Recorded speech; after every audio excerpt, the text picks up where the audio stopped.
Welcome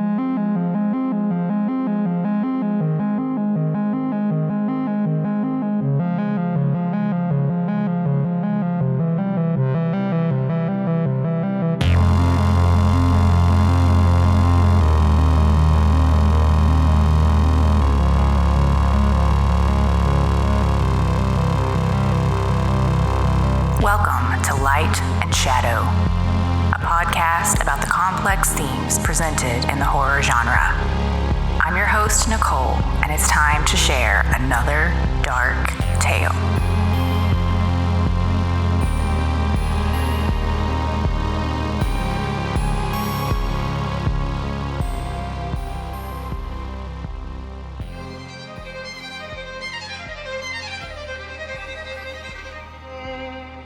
Welcome back, folks. It's time for your apparently quarterly episode of Light and Shadow. I mentioned a while back that my content was going to be a little less regular, partially because horror podcasts they're so prevalent. There's so many out there. And I don't want to create content just to add to the noise, so to speak. There's no shortage of opinions and reviews and such. And so these days I really only release an episode when I feel that I either have something new to add to the conversation or I just see something that inspires me to talk about it. And so I recently saw a film that fits into one of those categories. Spoiler alert, if you saw the title of this episode, you know what it is. But I have a special guest joining me today. Randy from the Straight Chilling podcast is here. Welcome, Randy. Hi, thanks for having me. Thanks for having the noise on as a guest. I appreciate it. Yeah, I'm very excited about our discussion today because Randy and I are both creative professionals. We're graphic designers, to be exact. Randy's also an illustrator and an animator, so I think he's probably a little bit more of a fine artist than I am, although he probably would not say so. I'm a fine artist, I think. But we're also, both part-time critics. I use that term loosely, but we love horror, but we also like to evaluate and criticize horror. So anyway, because of those two things, I think we are kind of uniquely positioned to talk about the menu. Is that going to fit everyone? Yeah, easily. 12 customers total. How do they turn a profit? $12.50 a head, that's how. What, are we eating a Rolex? It's one of his classics. You have to try the mouthfeel of the mignonette. Please don't say mouthful. Tonight will be madness. Welcome. We'll endeavor to make your evening as pleasant as possible.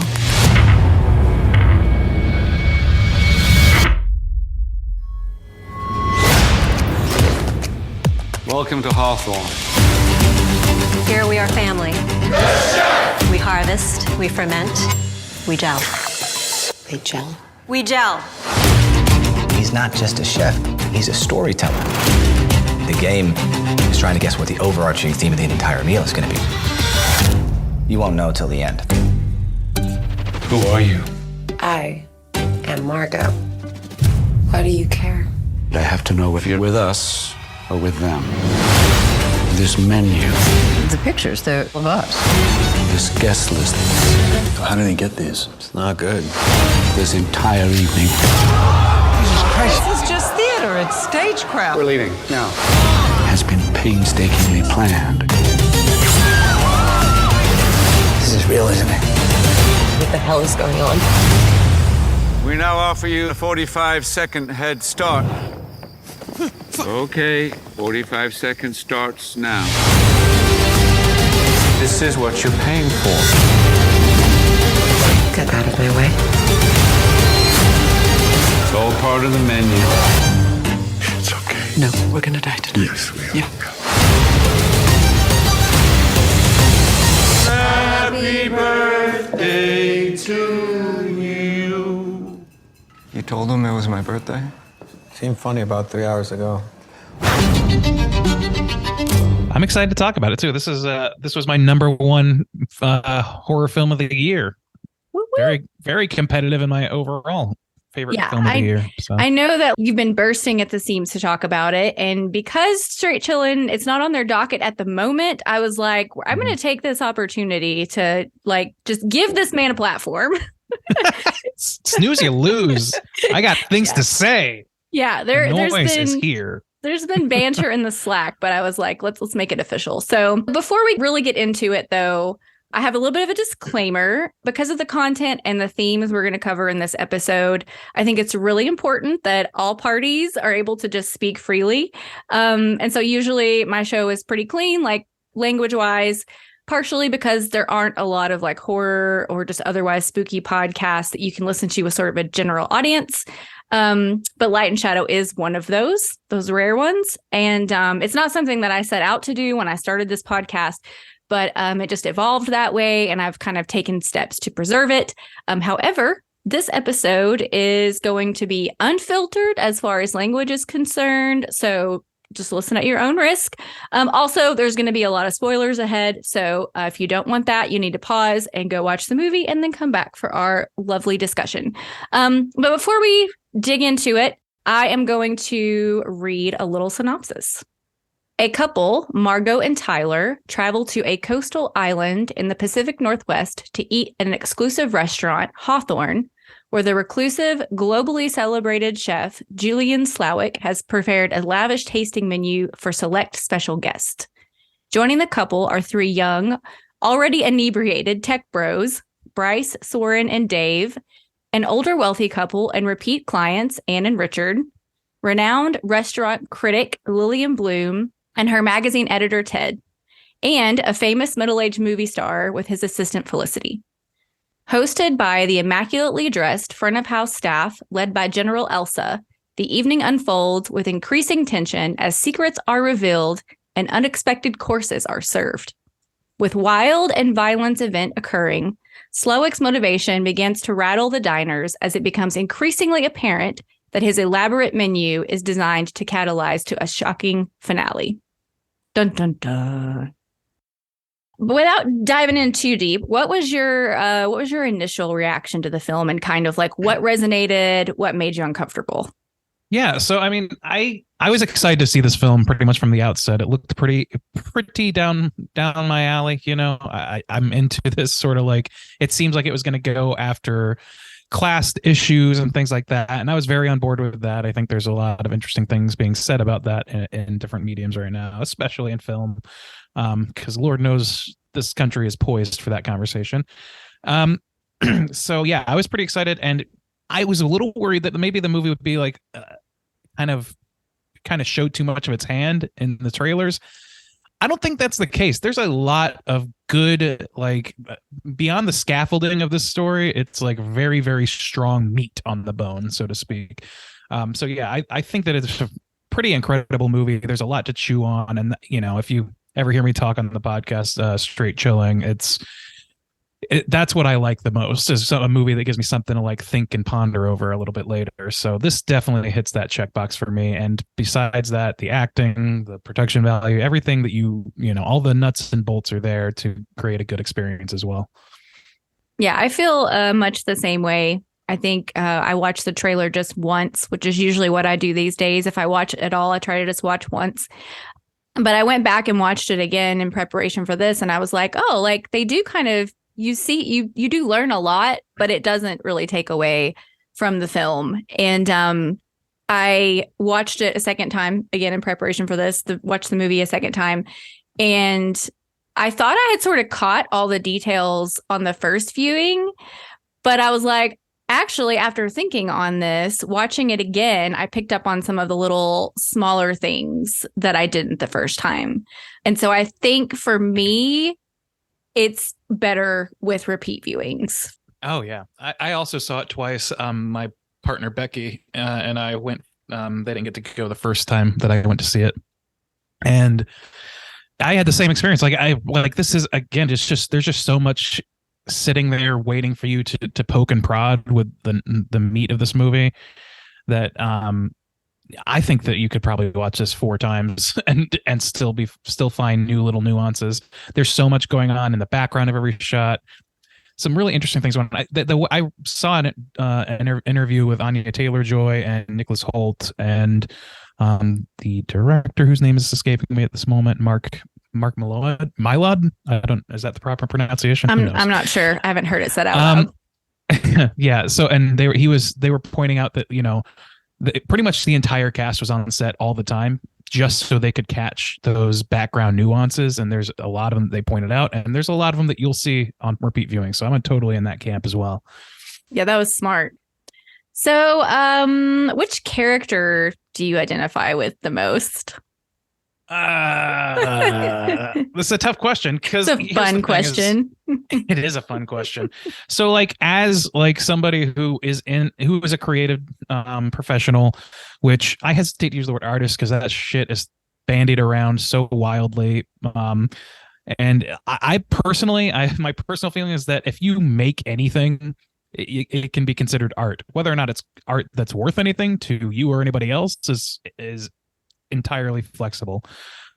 So anyway, all that to say, Slowik was like an obvious sort of parallel for me, is like the beleaguered artist put in this position, who has put himself in this position of making his art also the way that he sustains his life. So that, like, there's a 1-to-1 correlation for me there. I'm not as accomplished as this man, but we all, like, as creatives, we all strive to be like the masters of our artistic voice and everything in a way that's also going to keep us, clothed and fed. So him being like very put upon by having to cow to the finances of the issue, whether it be patrons or, rich sycophants of his angel investor or whoever, those sorts of things, they're things that we deal with, I think, all the time, or at least here and there, through our experience as like having a client and creative relationship. It's a very tough thing. But that said, I think I actually identify more with Margot, because I kind of personally take, I'm very, I like irreverence. I like to keep myself as ego free as is humanly possible. And when you're talking about creative stuff, that can be difficult. But I'm very much like, I don't want to be the pretentious jerk who thinks too highly of himself. I'd much rather be the person who stumbles ass backwards into a great idea and can implement it. So I really like Margot as just sort of like a character who ultimately we find out is like just the get it done service worker that's just, can see through the nonsense, but also knows what they're owed for what they're for their station in a situation. So I don't know. I would like to say Margot, I guess, but Slowik is definitely deep in the trenches with me. Yeah. Well, I think his character and his, challenge in life is what makes this movie resonate with creative professionals so much, as we've all sort of felt that way and have had, fantasies about knocking off difficult clients. So I think, too, it's interesting that you chose kind of like somebody from the givers and somebody from the takers, as he puts it, because I sort of felt the same way. Like, I can't remember the sous chef's name, but the one who shoots himself, like the first crazy thing that happens. Whenever whenever Chef Slowik is introducing him and he's like, he's good. He's very good. He's not great. He's not ever going to be as great as me. That hit me in the gut, because I was like, oh my gosh. Oh, no. Like the inner thoughts of all of our art directors. Yes. I was just like, oh my gosh. Like, I love my job and I think I'm good at my job, but I'm like, I'm not a genius designer. I'm just not. And so whenever he's like clearly worn down and like in tears to the point where the chef's like, do you like your life? Do you want my life? And he's just like, no. I was like, oh my gosh. Not my station, but my life. And I thought that was like, oh man, there's something really interesting going on with Chef Slowik in general. Like, this is why I don't really, can't say I fully identify with this man, because first of all, first and foremost, he's a mass murderer. So I would like to not associate with him. Thank you. But also, like, he has these like weird cruxes of like I understand, like it can be devastating to get negative review from somebody that you who you look up to or who you otherwise are beholden to in some way, and you respect their opinion. And to have them say something as devastating as "you'll never be as good as me," and also like this man is also a cult leader, and that's the X factor that's really like gluing the premise together, but not really the motivations of the characters. It's just very interesting because his entire staff are so Jim Jonesed out, they are ready to die for this one dinner service, all because they see in him the same troubles and tribulations that they have, presumably, and because he is a cult of personality in and of himself. I think that, I don't know about you, but I've interacted with some designers that are name designers in my life. And for the most part, they're pretty normal people. They get there, just through sweat equity and all that stuff. And they're pretty, ego free. But there are some people out there who really, really love themselves a little too much and are like, that's Slowik to a T. And that is exactly the kind of egotist I try not to be in every facet of my creative life. I don't know about you, but yeah, I recognize that terrifying face.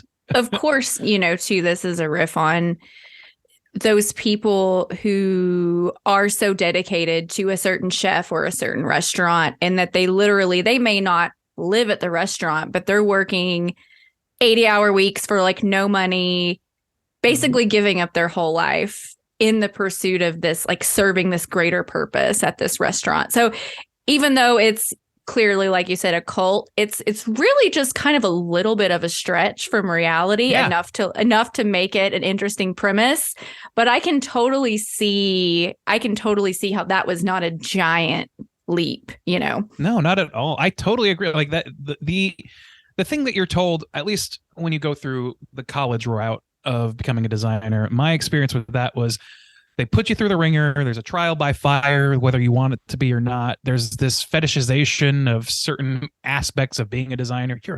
You're an empath. You need to be able to get in people's head. Like all these fucking, like, just high-minded, but ultimately empty promises about what being a designer actually is. The day-to-day is way more mundane, and you end up sacrificing so much of your day just to accomplish the day-to-day that gets you to the level where you can then be somewhat creative. It took me 7 years probably before I would really say that I had like a lot of creative control over what I was doing while working for someone else. And then that really only stepped out once I went freelance for a while. And it's not far from a cult. Like this mindset, it's so romanticized from the beginning. It's not that big of a leap, I guess. That's a really great observation. Yeah. Well, and I have a similar path, and you and I will dig into some personal design stories a little bit later. But like, I can definitely see how this was inspired by some real life stories. One more thing I did want to mention, there is one other character that I do kind of identify with, and it makes me a little sad, but it's true. So Tyler being like so into this dinner and like taking pictures and like explaining to her like how it's going, because at first you kind of think, okay, it's her annoying boyfriend and he's really into this and like she's not. But, he's a nerd for food, right? So I'm like, I can sort of forgive that. But because I've done this with my family, we're going to go to this restaurant, knowing that they're not really into like fancier food, but like it's going to be a good time for everybody. And like, clearly I'm more into it than they are. David has kind of come along with me on this journey, and I certainly would not call us foodies. Like that word makes me cringe. Same. But we appreciate a really well-crafted, possibly overpriced dining experience. So when we started out right out of the gate with him, I was just like, oh man, this is definitely me a little bit. However, by the time we get to the end, when Margot just wants a friggin' cheeseburger, that also, I was like, yes. I was like, I enjoy a good like McDonald's burger. I mean, there have even been times when David and I will like go to a fancy restaurant and just like, maybe we're just going to sit at the bar and have like a drink and split a small plate. And then on the way home, like we'll grab a fast food burger. So, yeah. So this movie was like sort of it just hit me on a lot of levels that way. That's what's I totally agree with you. First of all, and I'm like, as a side note, Nicholas Hoult might steal the show for me as the actor of this film.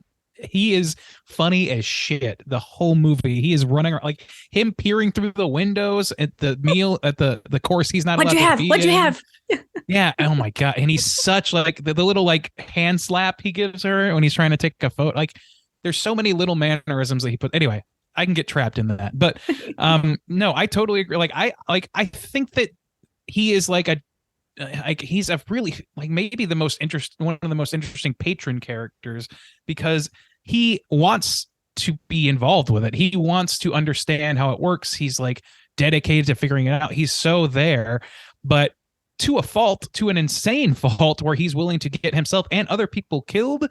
Like, I think that he is the, like, every patron basically represents a certain kind of follied character in the art and commerce space.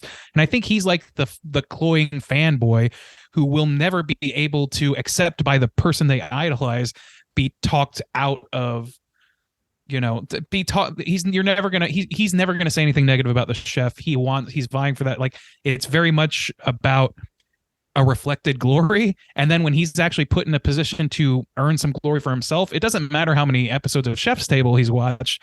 He is not a chef. He will never have that talent. He's not able to do it. And it's devastating to him. I think that we all kind of have a little bit of that in us. Like, in order to become an artist, you have to have a little bit of that. There had to have been some show you saw as a kid, or some like animation or something, a comic strip that made you be like, I want to do what this guy does. I want to do what Bill Watterson does. I want to do what Walt Disney did, or whatever.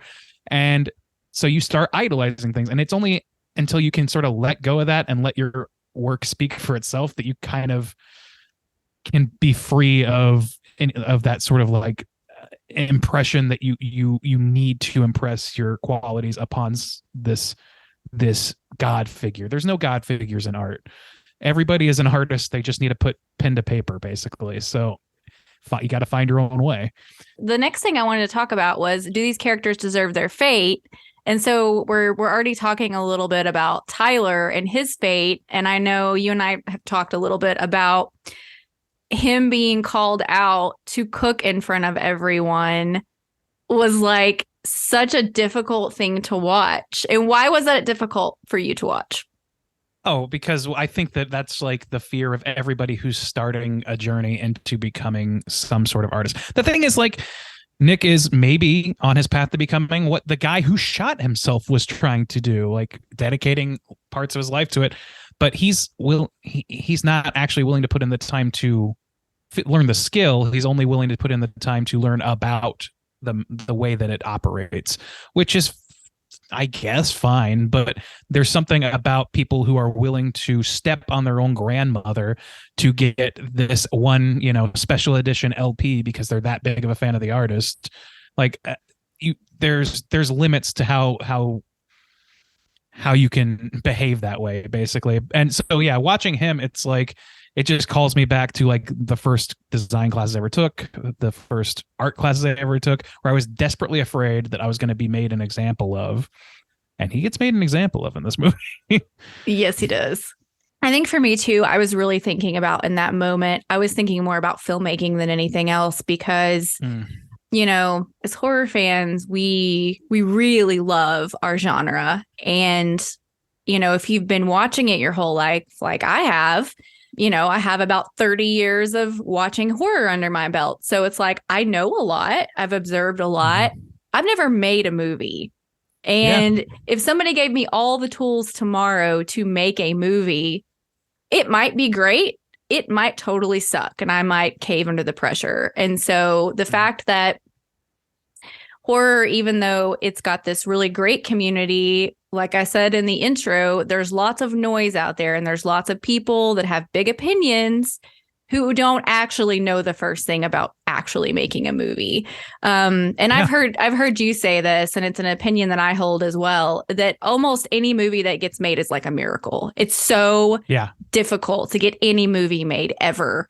And so that doesn't give people like a pass for, you know, bad quality movies, but at the same time, it's just something to like remember. And so whenever he gets made an example of, it felt really like real, but also stung just like a tiny bit. Yeah, no, that makes sense. And that's totally true. Is like, I think that like over years now of doing our review podcast where every week we as totally completely unqualified fans get on and say some like wildly off the wall nonsense about whatever movie we're talking about. We go to I think that I recognize this in most American culture now, probably beyond that, where people just like, we want to go to the top shelf for our opinions and find like the most, I don't know if it's like for us because we're idiots, we go to the most obscene thing that we can, obscene way of describing what like our feelings, whether positive or negative, and we bring those up and we go for laughs. It's the thing is like complaining about things and gushing about things are both forms of recreation, and that's in part what you engage with art to do.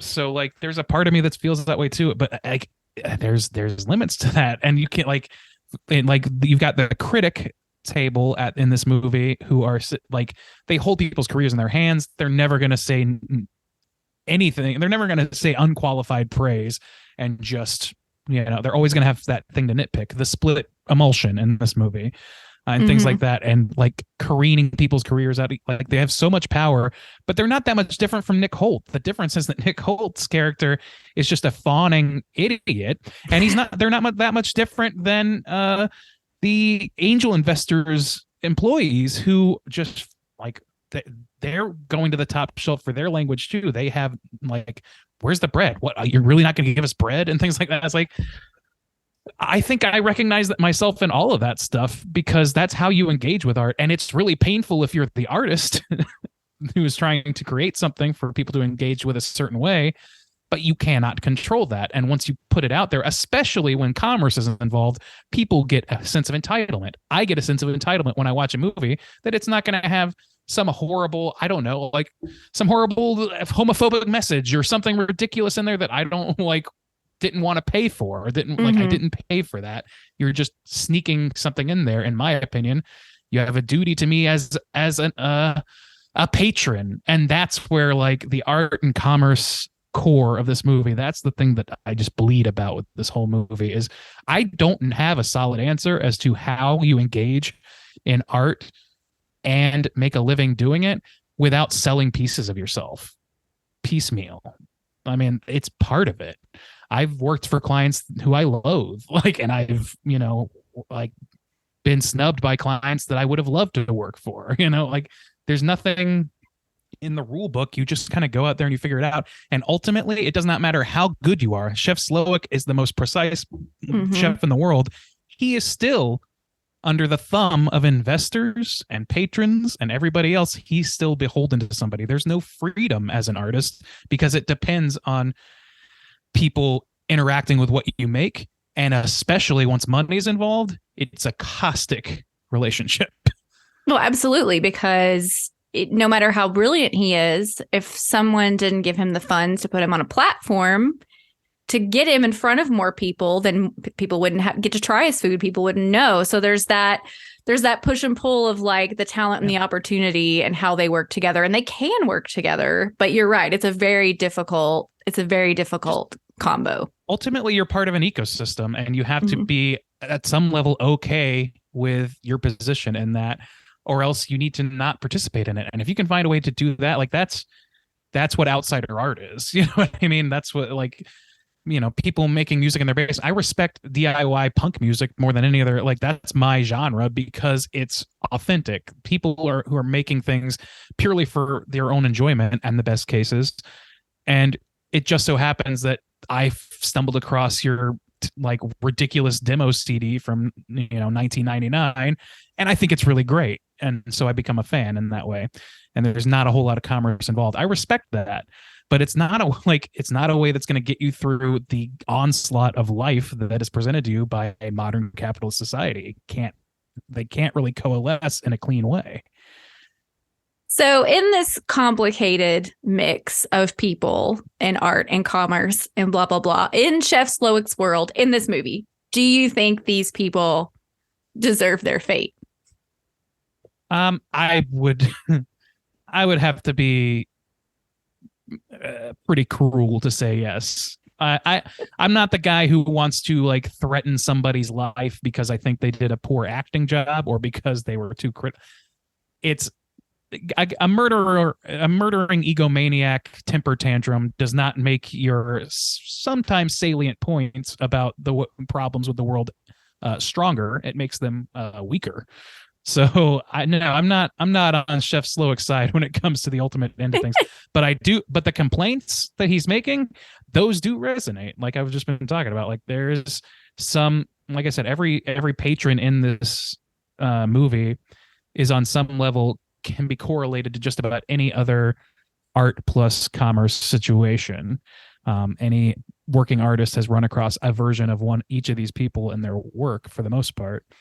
And I don't know, like, I can understand why he would be frustrated by these people. The unfortunate truth, though, is he's frustrated with himself, too. He doesn't let himself off the hook. He allows himself to be stabbed and then joins the final hurrah in the end, just like everybody. Yeah. But I think that's a temper tantrum, not an artistic statement. That's one of the things I wanted to talk about, too. And I formed this question before I watched it the second time. But like, how complicit is he in this like flawed system in his own prison? Because on my first viewing, I remembered it like he was blaming everyone else, but not holding himself accountable. And then this is one of the things on the second viewing that I picked up on little bits of dialogue where I thought, oh, I think there is more going on here. So how did you feel about that? Oh, I think that I pretty much clocked him as being like, I don't think that you put yourself in the situation that he does without having, like, it feels like he is judging everyone else, but not himself, because he is the authority. He is the architect of the scenario. Mm-hmm. He is the one that is dishing out punishments, but he does so to himself because he does know. I mean, I think both times I kind of felt the same way, that he knows exactly what his culpability is. I think he is somewhat complicit. Like, he exists, like I said, in the same ecosystem. He could have just kept flipping burgers and making minimum wage forever. That would have been maybe artistically satisfying, I guess. I don't know. Or just made nice fancy dinner parties for his friends, and that could have been artistically gratifying for him.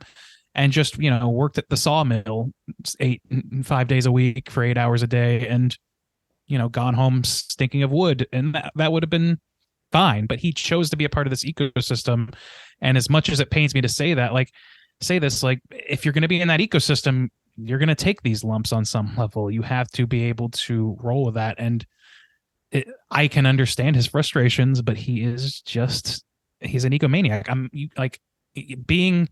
Being criticized by critics should not make you a mass murderer. I just don't approve. No. Well, and he does mention that he had allowed his price point to get to such that these are the only people that can come. Right. And he says, I've made a life out of trying to satisfy people that cannot be satisfied. And then he also mentions that his restaurant is part of the problem. And so I do think that he's holding himself accountable, of course, again, in this insane world where he's a killer, which is not acceptable. But in the framework of this movie, though, in the framework of the story, it did feel to me upon the second viewing like, okay, he's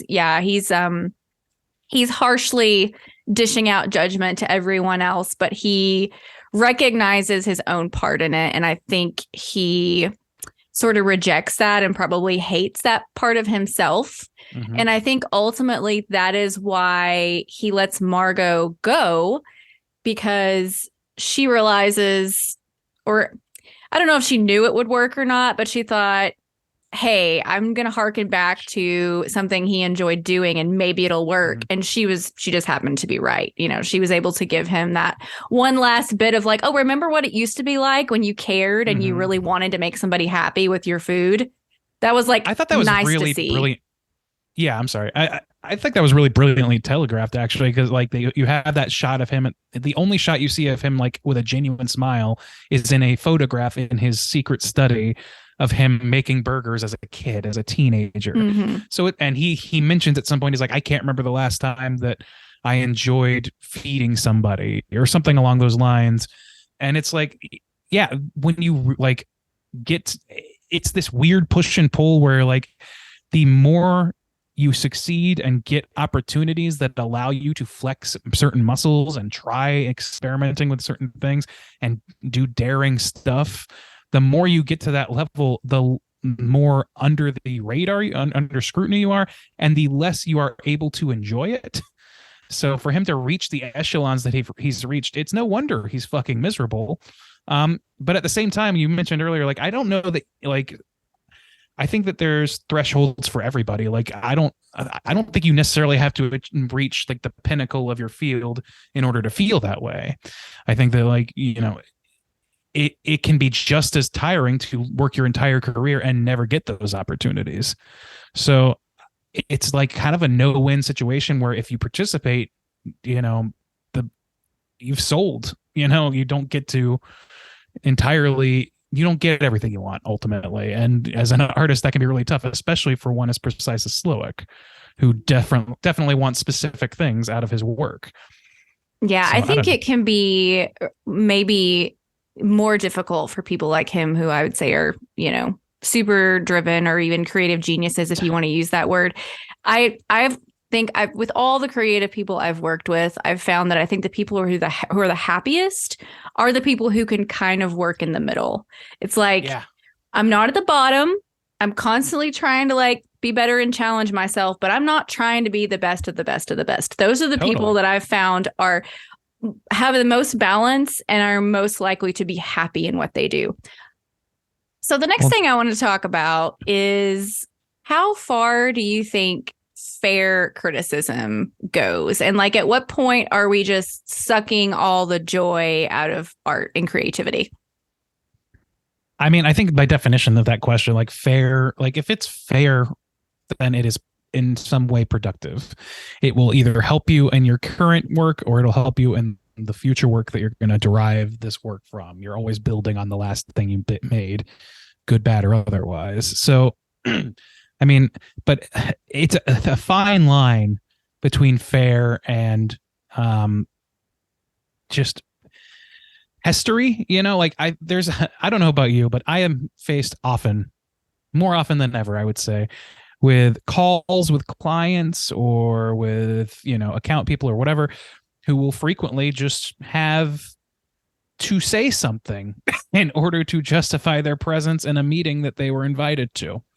And, you know, I understand that impulse. You want to justify being there. You want to, you know, not seem like you're sleeping through the meeting. I understand, but it's led to some like bizarre and pointless and absolutely unconstructive feedback more often than not. I feel like there's a lot of, this is the thing, is like when you give people a platform, say, hey, what do you think about this? It forces them to pick something to say. And sometimes you don't even have to shove the microphone in their face. Sometimes they just do it because they feel like it's part of their job. So I don't know. There's a lot of that out there where people just feel like they owe it to the world or to their whoever they're talking to put their opinion out there and stick to it like fucking glue. You see that a lot with the internet. Like, people changing their minds is about as rare as it comes about anything. But then I had that feeling about Star Wars. Like, I haven't watched a new Star Wars movie in several years because I just got tired of being asked my opinion about it. I don't really care that much. I don't think I've cared that much for many, many years. And no, that's not a slight to anybody who loves Star Wars. Great. Please continue loving Star Wars. When people ask, I don't want to have to go through like, oh, well, Rey did this and that was cool, but then blah did that. And blah. I don't want to parse it on that level.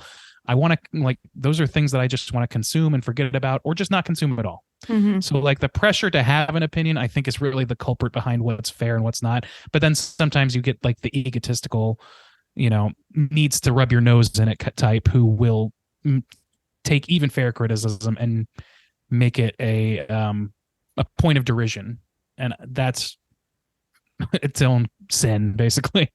Yeah, I've seen a lot of banter on social media, particularly in the horror genre, where I think people just enjoy fighting with each other, I guess, because it's recreational. Yeah, and it's like every new like big, whatever the flavor of the moment is in horror, it's got to be, you've got the people who are like, it's the best thing I've ever seen, and I hate it.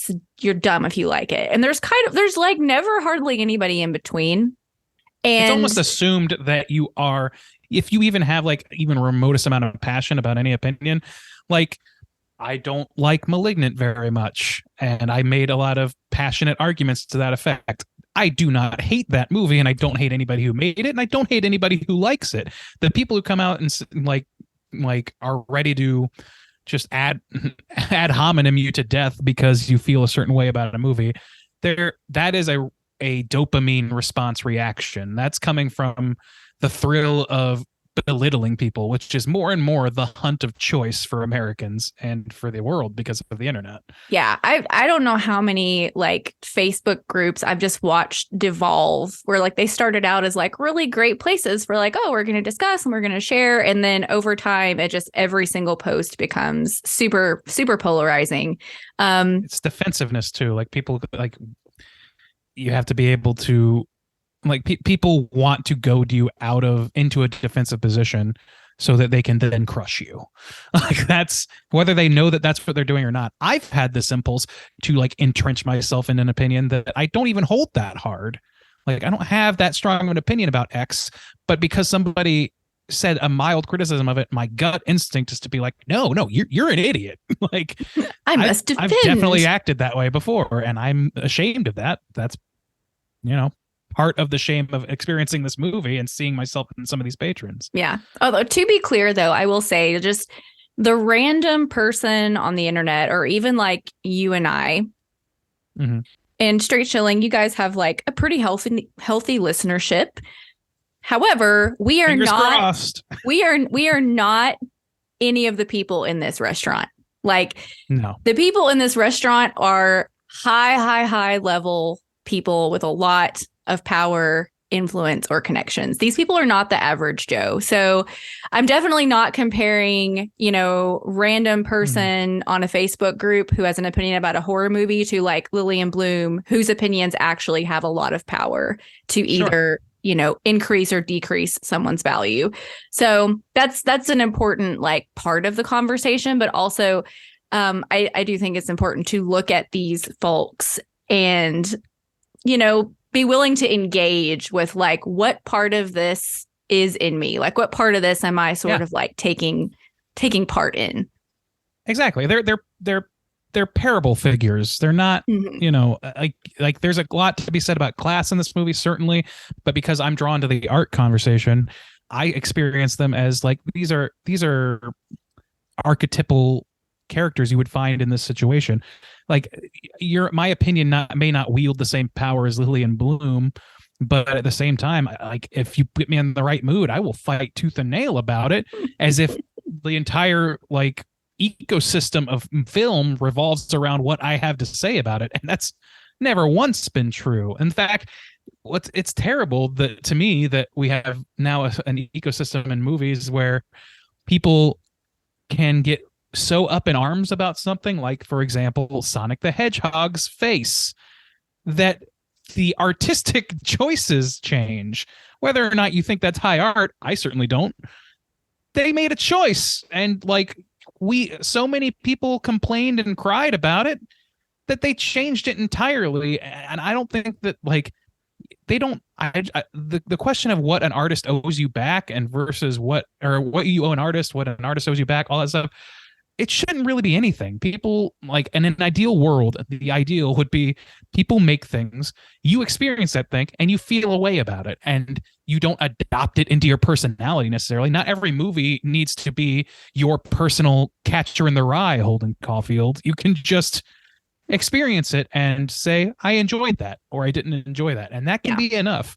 But because we feel like we have to justify every move we make and then crush all opposition in every way, it starts as sort of a dopamine hit and then it becomes an addiction. I really think that. I think people are addicted to their own opinions.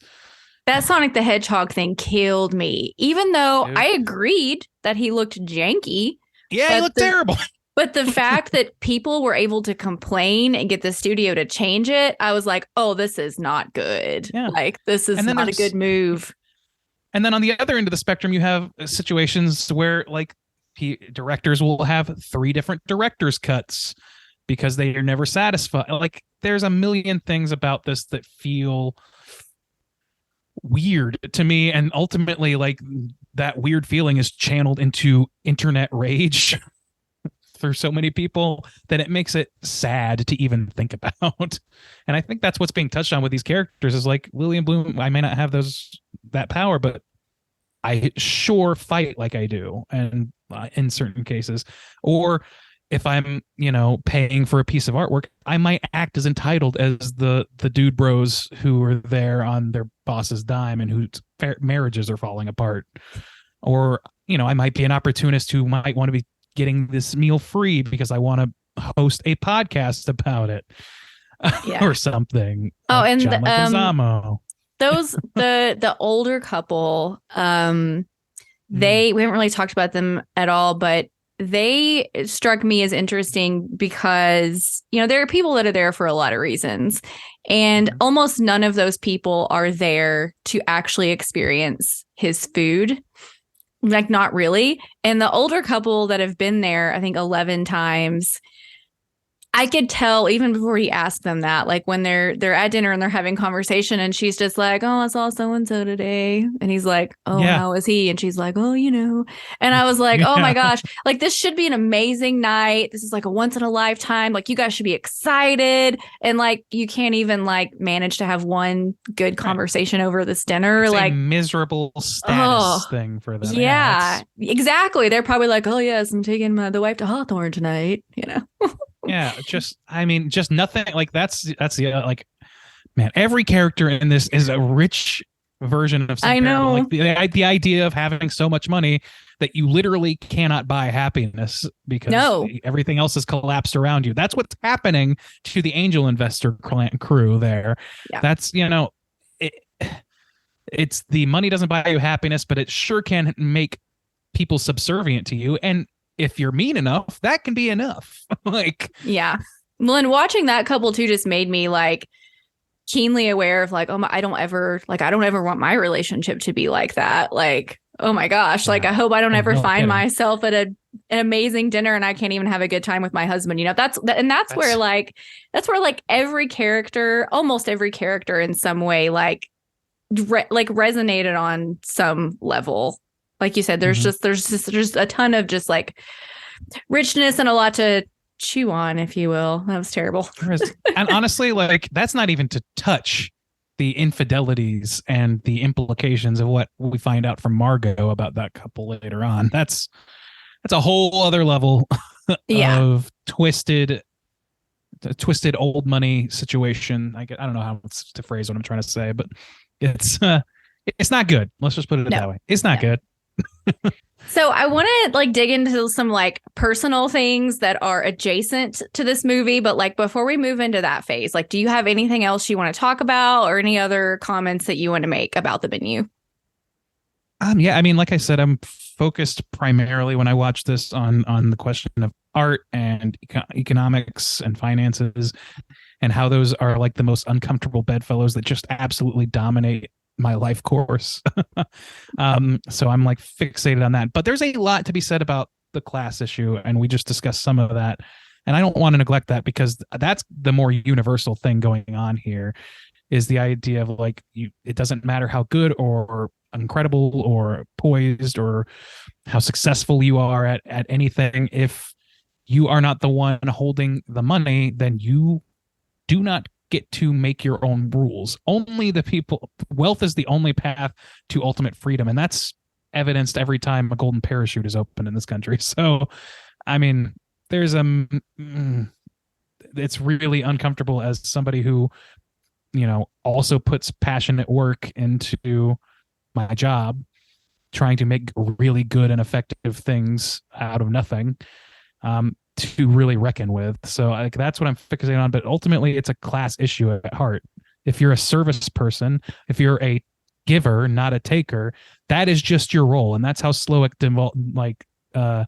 that's how he reduces people down in this movie, is into those two camps. So I think that's probably the more, I don't know, the more accessible, or the more on the surface, or maybe even the deeper trench of relatability, and that dichotomy is just everything to this movie. I just don't want to neglect it. Yeah. I mean, it's definitely there. And I think for people like us, I mean, it's just, we're obviously going to see the creative connection just because we live with it every day. And even David, he's a musician and he works with musicians. And so for him, when we got on watching it, he was like, oh, it's just like the music industry. So, I think everybody is kind of, any creative person can kind of come at it from their way and, see themselves in it. So on that note, if you don't mind sharing, if you want to be so brave, like what's the worst piece of criticism you've ever received? Or is there a really horrible project you want to talk about? Like, now is your time. I have to be pretty careful because I do currently have NDAs on projects. Some of the stuff I would mention might come from there, but it's really like career spanning some of the stuff that I would bring up. The one that happened more recently was there's a project that I've been pitching for a long time. That's like 6 months of work, and lots of back and forth, lots of little battles, lots of little things, disagreements that we had to work through.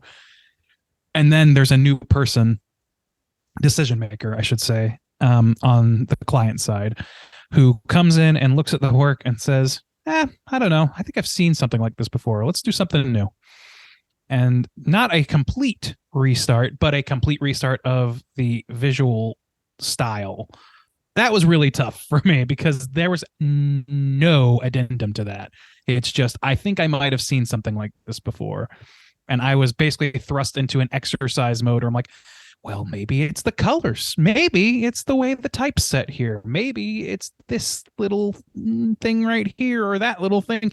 And it's just this rudderless. That's maybe worse than getting like direct mean feedback, is I don't know, just make it better. Like that's the worst. That's I'll know it when I see it client. Oh my God, I hate it so much. And then the only other one that I would say is was doing this campaign, working on this campaign that like involved, let's say there's the ad lab that was being pitched, had like a kid on it, and it said something along the lines of like, it's appealing to parents of kids for healthcare reasons, and like, oh, if you love your kid, so look into, you ask your doctor about X, Y, and Z or whatever. And we showed it to the client, and one of the client's only things they said was, well, not all parents love their kids. Yeah, man. I'm like, wow. Are we going after the abusive parent demographic? Because I think I'd like to opt out if that's what we're doing. Like, I mean, parents loving their kids, parental love. Yeah, that's pretty standard. That's a pretty safe bet. And also, I don't really want to engage with those other people. Am I really concerned with what the abusive parents of the world think of my ad? No, I'm not. Parents love their kids. Oh my gosh. It's a heinous thing to say. And that's not even the worst, but I can't say some of the other more ridiculous stuff. So yes, I understand. I'm in a similar situation. But I have an old story that's pretty terrible. So when I was contract work at this time. This is when we first moved to Florida, and I was like trying to find a full-time design job, and it took me a long time. And so in the meantime, I worked retail and I worked contract for this one company, and they did all kinds of stuff, but they did a lot of like local logos. Like, this is all very low tier work because it's the beginning of my career. And so they had this entertainment company that they were working with. And at first I didn't know what that meant. And then I learned that meant this place went in and did like promos and entertainment at like bars and nightclubs. So they would go in and coordinate, say, a wet t-shirt contest at your local bar. So I'm super psyched to hear this. I'm like, okay, well, where are we going? That's here? your speed. If I know anything about you. Yeah, this is really in my wheelhouse. So I'm like, okay, what's the ask going to be? So they want a logo, and there happens to be like a capital A in their name, right? So they were like, well, we want like a mud flap girl to be like they. And I was like, okay, it's not terrible. Like, it's not great, but it's a silhouette. Yeah, it's a silhouette of a woman. I can make this work. So I did it, and it actually looked pretty good, fairly classy. And then for a mud flap. for a sexy silhouette woman, whatever. Sure. So then the feedback that comes back was, of course, we love it. Can you have her like wearing a thong and have it like pulled down like around her calves to make like the crossbar of the A? And I was like, you want me to what now? So wow. Yeah.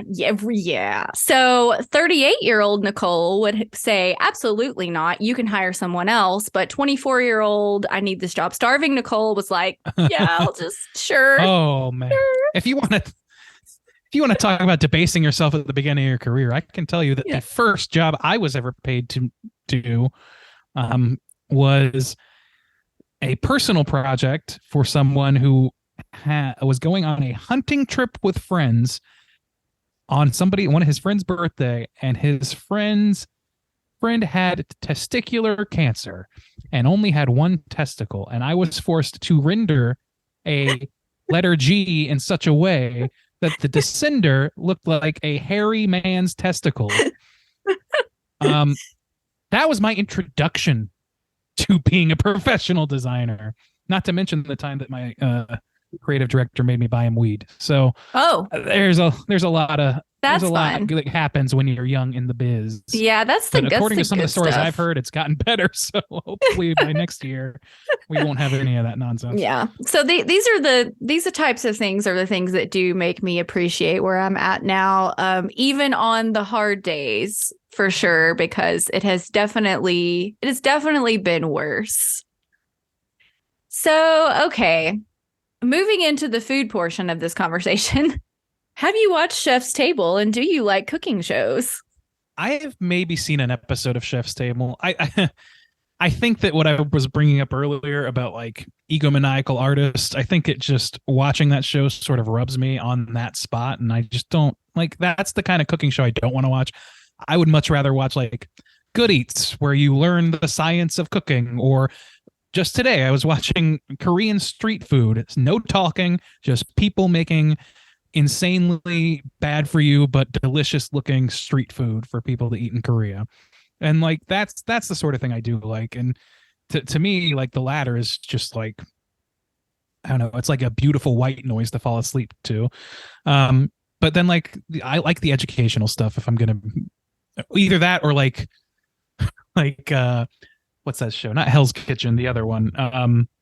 Kitchen Nightmares with Gordon Ramsay, which is the most absurdly manipulative show I've ever seen, and it makes me laugh so hard how hard they work to make everything in that show as high drama as they possibly can.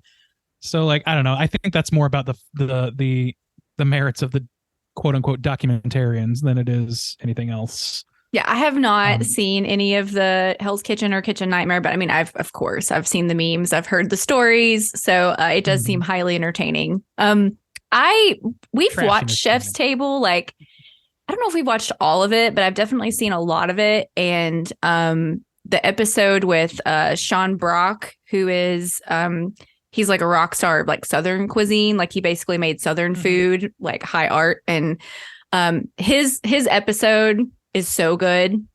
And I think it's because I'm Southern, and so it just like resonated with me that like all this really like he's out in the farm like picking beans, and he's talking about how when his grandmother died he saved like the mother to like pickle his stuff and all that kind of stuff. Like the grittiness of that I think really like made me connect with his story. But I cannot remember one other episode of that show, so if that tells you anything. Yeah, I mean, and remembering a show is a whole different question. It's actually like, if there's not a dramatic through line that I can follow, then it just slides right off the dome. I definitely don't actually. I watch those educational shows, but the retention is low. Yeah. And I will say, like, when I was doing research for this episode, I came across a few articles about different chefs and restaurants that I've definitely heard of and have been exposed to.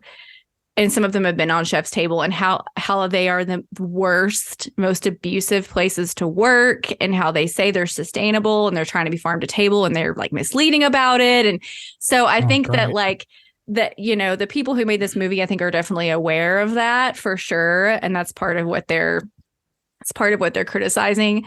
But again, it's that sort of balance between being inspired by somebody who's passionate and like what's overdoing it. So on the other side of that coin, I love to watch Restaurant Impossible with Robert Irvine. Have you seen that? I don't know if I've seen that particular show, but Robert Irvine had a moment for like 3 to 5 years some time ago where he was on literally anything related to food. Everything.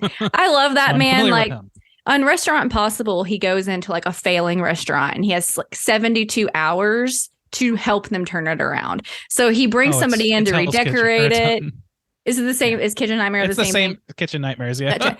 It sounds like, though, that Robert Irvine, I mean, he's kind of tough and he's like honest with people about like, oh, you're not accounting right or whatever. But like, he's very much like, he's very sweet and he'll like sit down and have heart to hearts with them. And so it's a warm, fuzzy show, but it also, it hits my food bone. It hits the design bone because there's somebody in there doing interior design. And I love Robert Irvine. So that one is like my low stakes, feel good. And they're like 15 seasons. You can just binge it.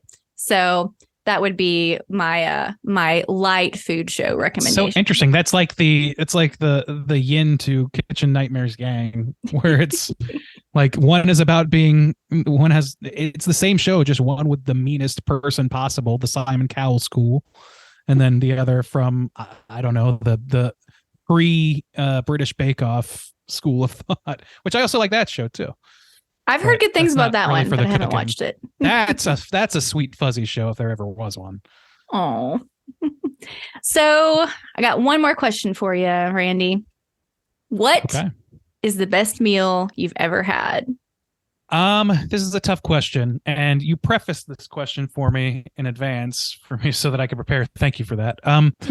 I could whittle it down to 3, and they're kind of organized in terms of how many $signs there would be on its Google reviews page.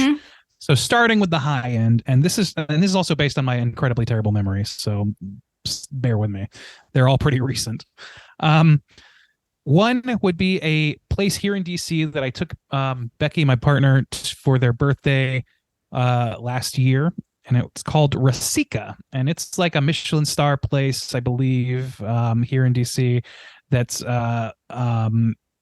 sort of Indian, like I can't remember the region, but it's like largely Indian, pan-Indian, and Asian food going on there. Not so much the Asian, just more Indian. But like, I really enjoyed that. We did the tasting course, which we never do. It's like, we sprung, a little bit for the birthday, and it was honestly like everything was really like robust. Everything was like perfectly seasoned and had like unique flavors or whatever. And I could like go full Nicholas Hoult on this right now and just like dig into like, oh, it had this and this and this, but like it was just like truly delicious and unique, and I would be happy to go there again. It's a great place.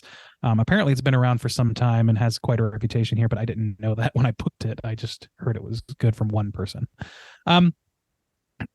My middle tier, my 3 out of $5 would be a place called Julio's Mexican Food in El Paso, Texas, that we stopped in at on the way through on a road trip. And I love Mexican food. I love Tex-Mex. I love traditional Mexican food from what I've had of it. And being like right on the border in El Paso, this place, like I was like, okay, we got to go to like a good place here. It's a medium sort of like casual place, not quite a roadside stand and not quite a Michelin star, I don't think.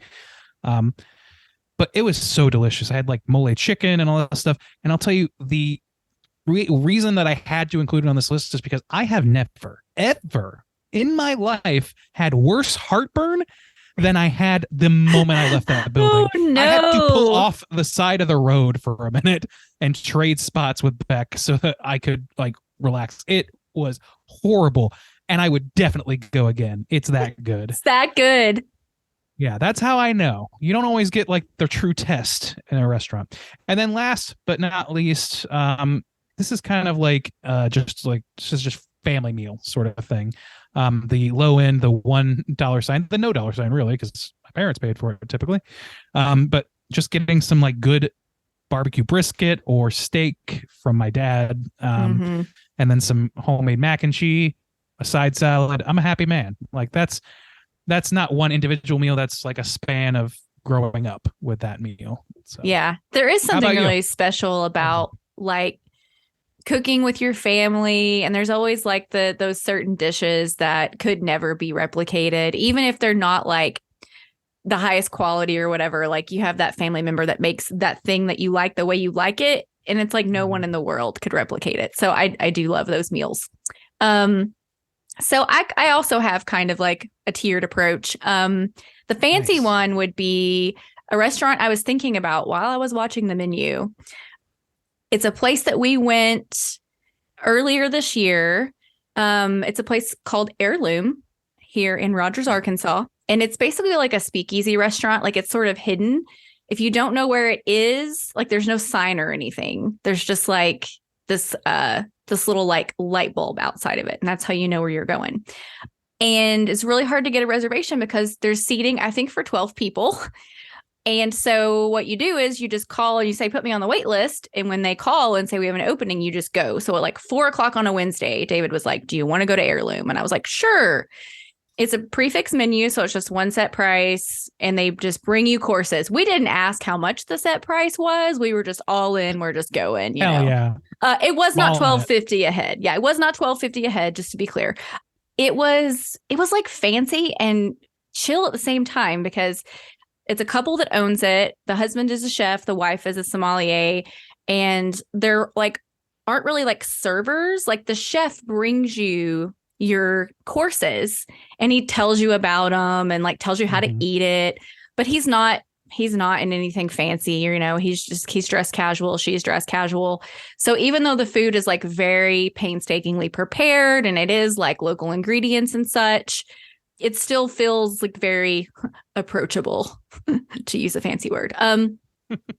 So that was just great. It was the most expensive meal we've ever had. And like the bill was a little bit of a surprise, but it was celebratory. So, you know, we justified it. But but it was just a joy to not have to order, to just have somebody who's great at what they do, just bring me food and say, this is what I wanted to make this month based on the ingredients available, like enjoy, you know. So that one was really great. Kind of a mid-tier, I don't know, this might even be a low tier, but in New Orleans, because I've had lots of great food in New Orleans. I mean, you can't go wrong. No, you can't. No, I tell people when they ask, I'm like, go to, if any place with a line, go there. If they don't have a line, don't go there, you know? So there's this place called Coop's Place. It's on Decatur Street. It's a few blocks down from Cafe Du Monde on the other side of the street. And it's a tiny little dive, and there is always a wait to get in because it's small in there. But they have this thing called I think it's called the Taste Plate, and it has like a little bit of all their signature dishes. So it's got rabbit jambalaya, it's got gumbo, it's got it's got a piece of fried chicken, it's got shrimp creole, and every single thing on the plate is fantastic. And so we've been several times now, but the first time we went we always stay with friends when we go down there, which is great because they live there and they're locals and they know. And so we asked them where to go, and, you know, they told us, oh, you know, everybody's raving about Coop's Place. That's where we go. And so we didn't know what to expect really. And when we got there, I mean, it was fun. It was such a pleasant experience. And it's something that we've told people about that place a million times. It's just, we'll never forget it. So that's a good memory. You're making me remember all sorts of different meals I've had that were like mind-blowingly good, but of course my memory is not enough to be able to command the name or location of some of them because I've been all over. But there's a lot of great food in this country, thank God. Oh, yeah. And like that's one of our favorite things to do is go out and eat or sit in a bar or whatever. It's just, food. It is. It's comforting, man. It's good stuff. Well, I think that's all I have for tonight, Randy. Thanks for coming on, man. I can't believe we covered it. I could talk for another 20 hours about this damn movie. There's so much meat on the bone. Well, maybe you'll get to. With a s'more. Yeah. Oh, yes. That sounds great. Well, at first, whenever he was criticizing the s'more, I was like, oh, you're going to criticize the s'more? And then when he said it was transformed by the flame, I was like, yeah, it is. Yeah. You respect it. You may be a mass murderer, but I draw the line at besmirching the s'more. Yeah. You just lost me, man. Come on. So, Randy, tell us where we can find you.